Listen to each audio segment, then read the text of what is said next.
नमस्कार सर। नमस्कार sir. Sir क्या नाम है आपका? राजीव दास। राजीव दास जी, आप कहाँ के रहने वाले हैं? जिला हरदोई, गांव अहिरोरी। सर संत रामपाल जी महाराज से नाम दीक्षा आपने कब ली? 18 तारीख चौथा महीना 2014।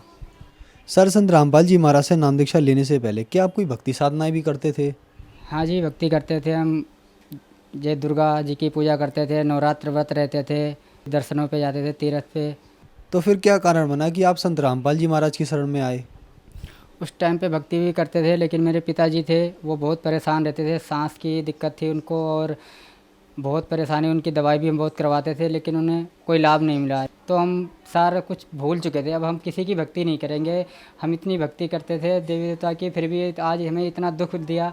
हम बहुत परेशान हो गए। हम बिल्कुल ही किसी घर पे मांगने भी जाते थे 10-5 रुपए, वो कोई भी मना कर देता था कि वो लिफाफे बेच के हमारे पिताजी सब्जी मार्केट से सब्जी लेके आते थे। इतनी हमारी स्थिति ख़राब थी। मेरे भाई की शादी थी, उससे 6 दिन पहले मेरा एक्सीडेंट हो गया। मेरा भतीजा गाड़ी चला रहा था बाइक, और 4 व्हीलर से हो गया एक्सीडेंट। मेरा पैर टूट गया और शादी घर में थी, तो इतना मातम मचा हुआ था कि अब क्या होगा।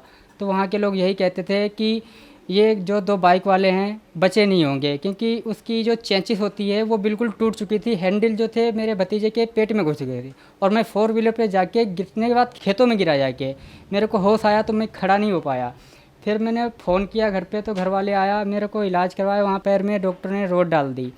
रोड डालने के बाद में उन्होंने कहा कि आप जितना भी हो कैल्शियम की चीज़ें खाओ, नॉन वेज खाओ, सब कुछ। हमने बहुत खाए लेकिन कोई भी उससे फ़ायदा नहीं। हम उससे डंडे से चलते थे।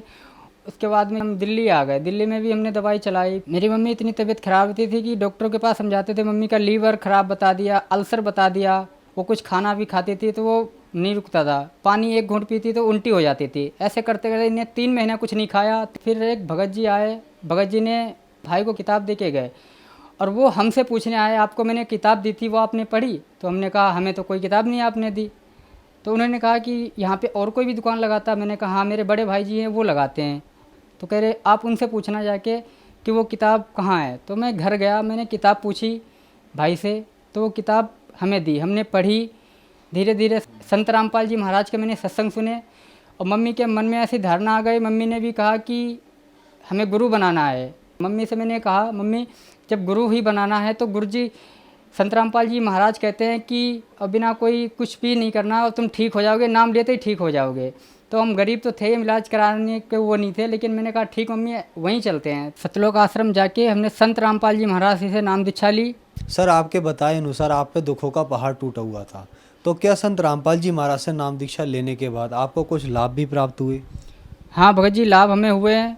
नाम लेने के पहले मेरे पास कुछ नहीं था, लेकिन जब से नाम लिया है मालिक की दया से मेरे पास 2 पहिए वाहन भी हो गया। फिर मम्मी की तबीयत खराब थोड़ी चलती थी तो मम्मी कहती थी सत्संग भी जाना, तो संत रामपाल जी महाराज की दया से बैटरी रिक्शा भी हुआ। फिर थोड़े दिन के बाद क्या हुआ, बंदीश्वर सतगुरु रामपाल जी महाराज की दया से 4 व्हीलर की हमने सोच ली घर में। 4 व्हीलर मेरे पास 2 लाख रुपए नहीं थे, माल बंदी छोड़ की दया से 11 लाख रुपए की हमने गाड़ी ली, आर्टिका। मेरी मम्मी को दिक्कत थी, कुछ खाती पीती नहीं थी, बस खाते उल्टी होती थी, पानी भी नहीं जाता था उसके अंदर। डॉक्टर ने ये बताया था कि इनको अल्सर है और लीवर ख़राब है इनका। यहाँ संजय गांधी में अपने दिल्ली में संत रामपाल जी महाराज से नाम ले रखा है, भगत हैं, डॉक्टर हैं, उनको साथ लेके गया मैं डॉक्टर से बात करने के लिए। डॉक्टर ने सारी बात बताई कि ये बस थोड़े दिन की हैं, आप घर ले जाओ, और इनका लीवर ख़राब है, इन्फेक्शन है किडनी में। फिर इसके बाद में वहाँ से जीवी पंथ के लिए लिख दिया। जीवी पंथ में भी हम ले गए। जीवी पंथ में इनका नंबर तो 40 लोगों का आता है उसका इंडोस्कोपी का, लेकिन इनका जल्दी मिल गया नंबर। इंडोस्कोपी होने के बाद में इनका कुछ नहीं आया, नॉर्मल आया, लेकिन खाती पीती मैं घर लेके आ गया सीधे। मैं घर लेके आया, मैंने कहा अब कुछ नहीं करना, जो भी हो मालिक बंदी छोड़ सतगुरु रामपाल जी महाराज को बस छोड़ दो, जैसे भी होगी वही ठीक करेंगे। मैं मम्मी से यही कहता था कि चलो संत रामपाल जी महाराज के सत्संग में मुंडी का आश्रम बना हुआ, तो एक ऑटो वाले ने बताया कि अपने दिल्ली में संजीवन हॉस्पिटल है एक, आप वहाँ ले जाओ, वहाँ ठीक हो जाएंगी। हम वहाँ ले गए, मालिक देवा से सबसे कम में इलाज, और ठीक हो गई। संत रामपाल जी महाराज ने एक रास्ता निकाला कि आप वहाँ ले जाओ, ठीक तो बड़े अस्पताल में नहीं हो पाई तो छोटे में कैसे हो जाती है। आप ये रिपोर्ट देख सकते हैं, ये मेरी मम्मी की रिपोर्ट है। डॉक्टर ने बता दिया था कि इनको अल्सर है, लीवर ख़राब है इनका, और शरीर में इन्फेक्शन है इनको। और उसके बाद में कोई दवाई असर नहीं कर रही थी। संत रामपाल जी महाराज जी की मैंने प्रार्थना लगवाई, उसी टाइम से इनकी दवाई असर करने लगी और धीरे धीरे आज आपके सामने हैं भी, मैं दिखा सकता हूँ। और उनकी रिपोर्टें सारी है, मैं कहाँ कहाँ इलाज करवाया। ये जीवी पंत हॉस्पिटल की है, मैंने वहाँ भी इलाज करवाया, वहाँ भी कोई आराम नहीं मिला। ये संजय गांधी की भी है और ये महाराजा अग्रसेन की भी है, जो प्राइवेट है। वहाँ आम आदमी इलाज बहुत कम करवाता है, लेकिन फिर भी हम कोशिश करी है, लेकिन कहीं भी इनका इलाज नहीं हुआ। ठीक हुई हैं तो संत रामपाल जी महाराज की शरण में ही रह के ही ठीक हुई हैं। नमस्कार माता जी। नमस्कार। माता जी, आपके बेटे ने बताया कि आपका डॉक्टरों ने लीवर डैमेज बता दिया था, आपको अल्सर था, आपके शरीर में इन्फेक्शन था। काफ़ी हॉस्पिटल में आपने इलाज कराया लेकिन आप कहीं नहीं ठीक हुई।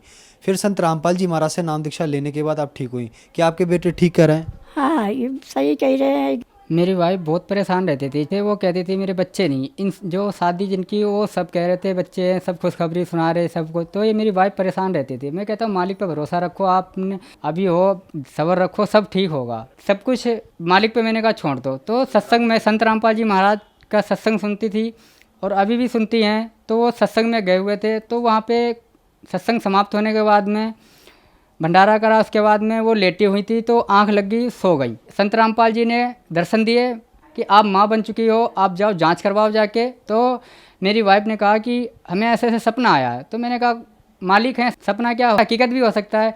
तो मैंने टाल दी वो बात। तो 1 महीना गुजर गया, फिर दूसरा महीना आया, फिर वो कहा कि चेकअप करवा लो। मैंने कहा ठीक है। तो हम ऐसे चेकअप करवाया तो वो हकीकत बात निकली कि वो माँ बन चुकी। तो और उनका विश्वास बढ़ गया कि हाँ ये सपना नहीं था, ये हकीकत बात थी। तो मैंने कहा आप भगवान संत रामपाल जी महाराज को क्या तुम कम मानती हो क्या? आज हमें यहाँ खड़े हैं तो हमें कितने लाभ दिए, हम जिंदा हैं, नहीं तो हम आज इस धरती पे नहीं होते। उसके बाद में अभी मंगलवार की बात है, 8 तारीख की, मैं गाँव से भतीजा आया था तो मैं उसको बैठालने गया था मैजिक पे, यस ब्लॉक पे। तो मैजिक वाले ने मेरे पैर पे पहिया चढ़ा दिया स्पीड से, उसको बैठाल के मैं उससे बात कर रहा था और वो पिछले पहिए की तरफ मेरा पैर था। तो मैं बात कर रहा था, उसने इतनी स्पीड से चालू करी, उसने पहिया निकाल दिया। अब मैं इस टाइम पर दर्द तो हुआ, लेकिन मैंने कहा आज मेरा पैर गया। मालिक दया से मैंने उंगली चलाई तो ठीक, ऐसी कोई दिक्कत नहीं, अभी तक मैं ठीक हूँ। जब से मैंने नाम लिए हैं उस टाइम से गाड़ी भी है, 4 व्हीलर भी है और मकान भी नहीं था मेरे पास। तो मालिक दया से मैंने ज़मीन ली, 4 लाख की ज़मीन ली और उसे आज 3 मंजिल अपने हरदोई में बनाया हुआ है, रामदेव चौराहे पे बना हुआ है मकान। सर, संत रामपाल जी महाराज से नाम दीक्षा लेने के बाद आपको बहुत सारे लाभ प्राप्त हुए। तो जो श्रद्धालु दर्शक आज आपको देख रहे हैं, आप उन्हें क्या कहना चाहेंगे? मैं उनसे यही कहता हूँ कि आप संत रामपाल जी महाराज की शरण में आओ। आपको जो बीमारियाँ हैं, आप भी जो परेशान रहते हो, आप भी सुखी होगे। साधना चैनल पे सत्संग देखो 7:30 बजे और किताब ले जाओ ज्ञान गंगा, आप पढ़ो, आपको भी लाभ होंगे। धन्यवाद सर। सत्साहेब।